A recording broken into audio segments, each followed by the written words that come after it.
上一集我哋就介紹咗 share house 啦，咁今次呢，我哋就介紹另一種嘅宿舍啦，就係眼前呢一座橙色嘅 studio apartment 啦。咁呢一座呢，就係新起嘅啦，前2年先至起咗嘅啫。佢唔同嘅地方呢，就在於每一間房呢都要有私人嘅廁所啦、廚房啦同埋睡房嘅，一共呢就有5層。咁但係因為佢 ground floor 當1層，咁所以係有6樓啦。咁每一層呢，額外都會有一啲共用嘅食飯同煮飯空間嘅。而家左手邊呢一棟呢，其實已經係屬於學校範圍㗎啦。咁佢就係叫 Building U 啦，入邊就有學生會 office 啦、醫療中心同埋一個 canteen。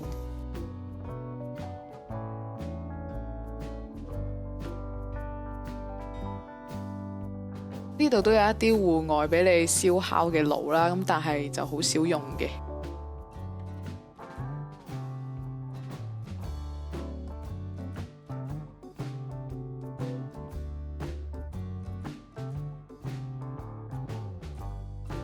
咁而家我哋就拍卡入去啦。佢個自動門呢係有啲慢嘅，要等一陣佢先至會自己開。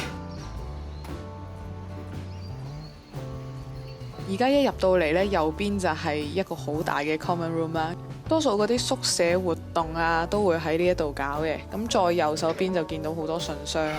咁嗰啲鎖呢，就係住客自備嘅。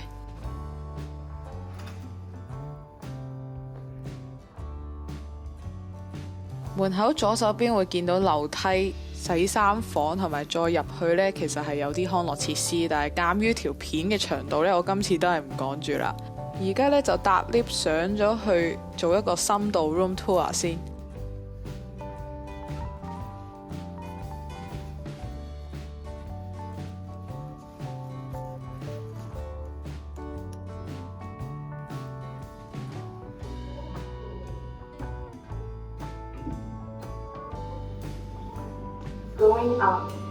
入到去一定要拍卡隔 lift 先會喐嘅，咁所以呢，如果你唔記得咗帶卡呢，就好大鑊啦，連門口都入唔到。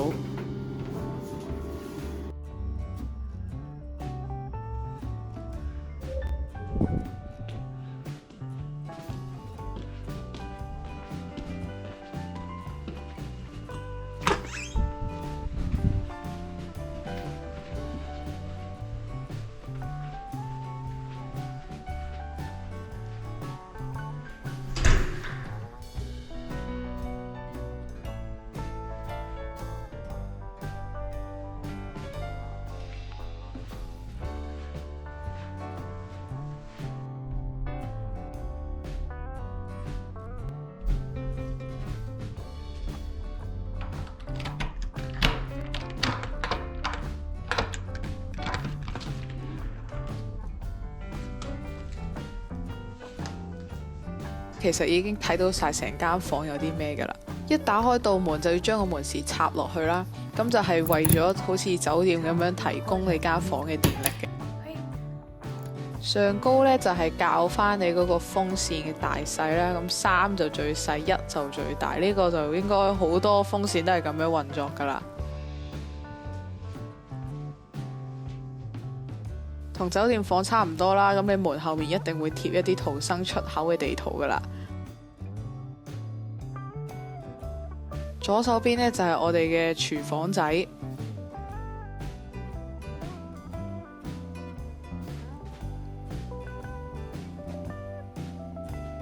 右手邊呢，就係嗰個廁所啦，都係啦，廁所一眼就睇晒啦。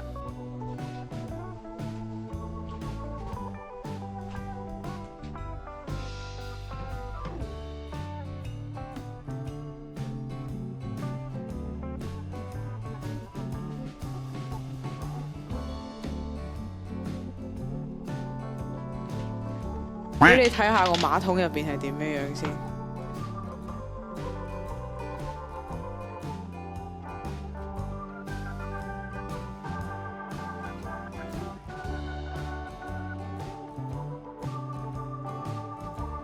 呢塊鏡櫃入邊有4層呢，好夠位擺。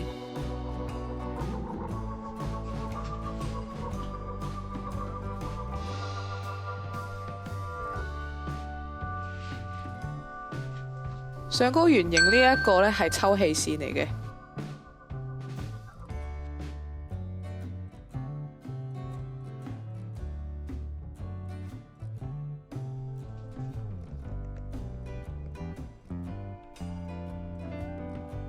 有樣嘢咧好搞笑，就係佢嗰個水柱花灑，佢出嚟嗰啲水呢，直徑係幼到不得了嘅。櫃入邊冇乜特別嘢講嘅，其實都係啲牙刷啊、牙膏啊、護膚用品啊、風筒啊，都係呢啲嘢嘅啫。咁啊，開翻道門呢，就介紹下廚房個位啦。呢度就用2個電磁爐嘅。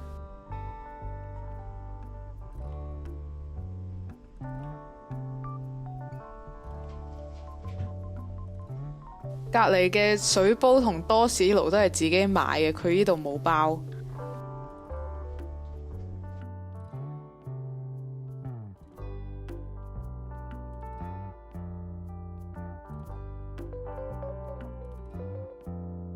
電磁爐上邊呢就係個抽油煙機，一拉開出嚟呢，佢就會自己着噶啦，咁亦都可以校翻個大細嘅。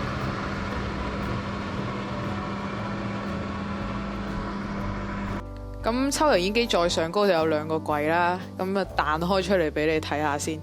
我就用嚟擺廁紙啊、廚房紙巾同埋一啲碗碟嘅。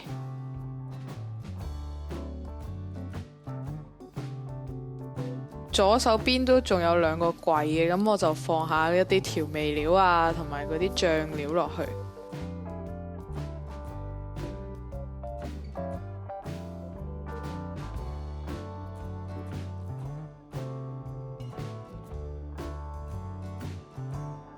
呢2個櫃嘅正下方就係個星盤，咁周邊呢，我都會有一啲煮食用具嘅。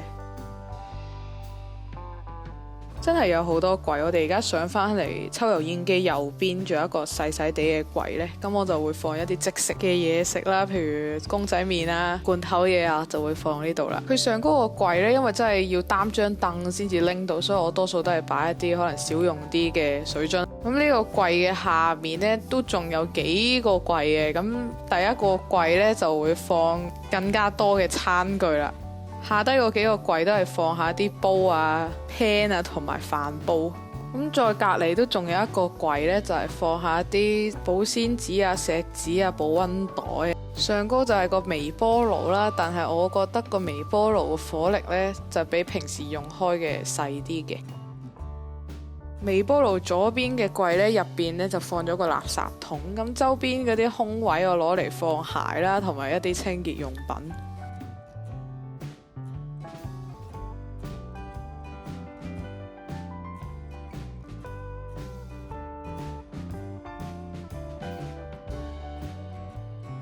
介紹完個廚房啦，咁而家入去少少呢，轉左呢就會見到個雪櫃啦，同埋上高其實都有櫃嘅。擺咗啲嘢食落去之後呢，睇落去就冇咁空虛啦個樣。呢度就會擺下啲茶包嘅嘢飲啊，又或者係零食咁樣。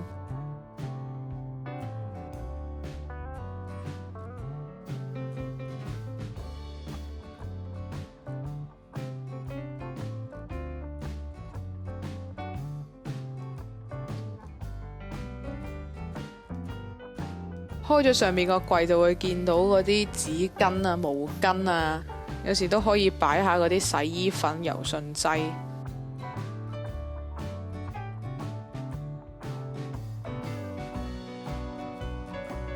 打開個雪櫃俾大家望下有幾滿。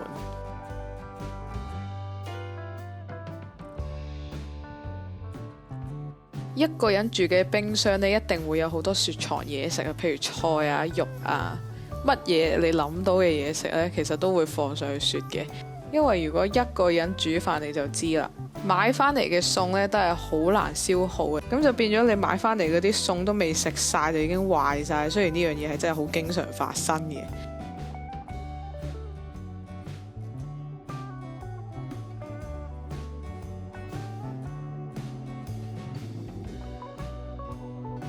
下低嗰格呢，多數都會擺啲新鮮少少嘅食物，咁啊芝士嗰啲呢，我就唔夠膽擺上去嘅，同埋一啲食物係比較成日用呢，都會放喺呢一度，咁啊唔使解凍啊嘛。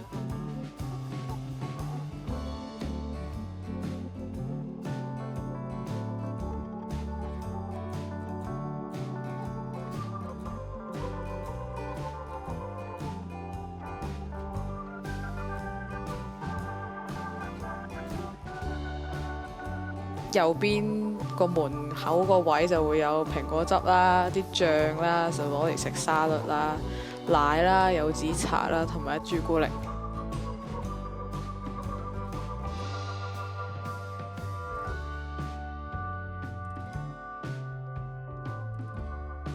右邊呢就係個衣櫃啦，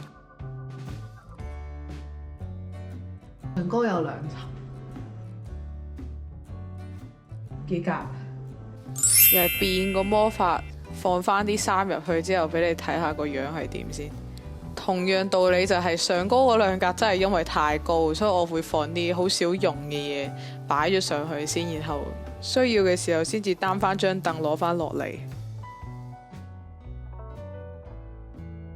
我就習慣喺廁所同廚房呢就着拖鞋，咁入到去呢就費事着啦。去到地氈嘅部分啦，左邊就係書台，好 typical 嘅書台。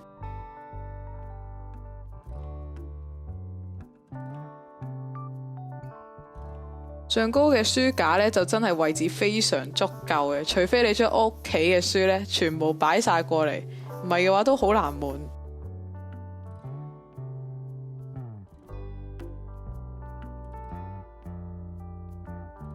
呢度呢就包咗個固網電話啦，但係都唔會點樣用噶啦。盞燈呢就自己買嘅，睇個人需要啦，因為呢度燈光其實都頗充足。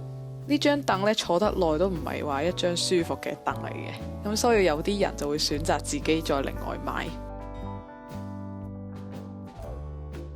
呢個就係電腦右手邊啦，多數就放下啲文具啊、notes 啊，個台就真係好夠闊嘅。闊到呢，有啲無聊嘅嘢你都可以擺埋落去。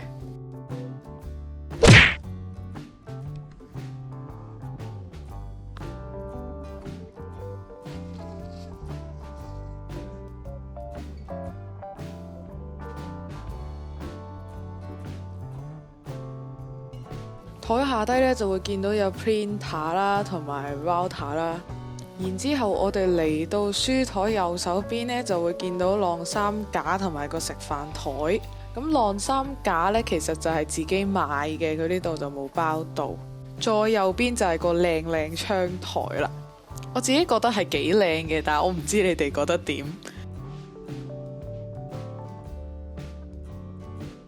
佢咁大個窗呢，其實係有2種窗簾可以拉落嚟嘅，一種呢就係半透光噶啦，咁另一種就係完全實色透唔到光入嚟嘅。咁實色個好處呢，就係一嚟瞓覺可以令到間房黑啲啦，容易啲瞓啦。另一樣好處呢，就係夏天最熱嘅時候，其實佢係有一個吸熱嘅作用，令到你間房冇咁熱嘅。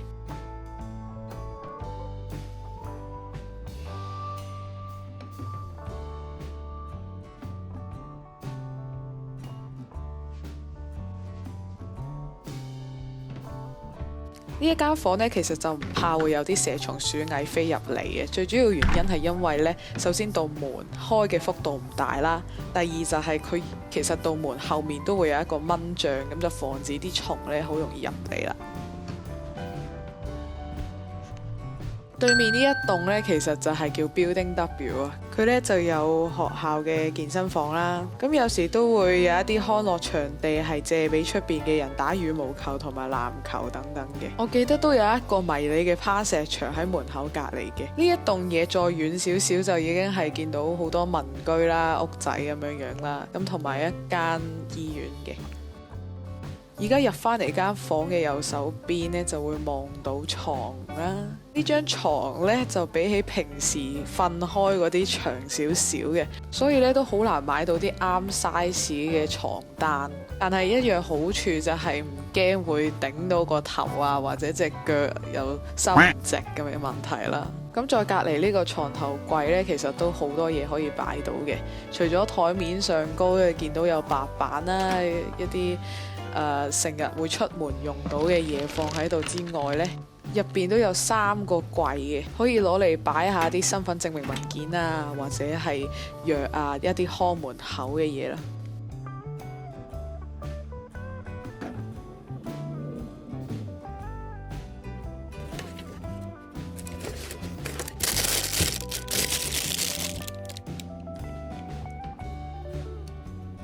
即係講間房都講咗15分鐘啊！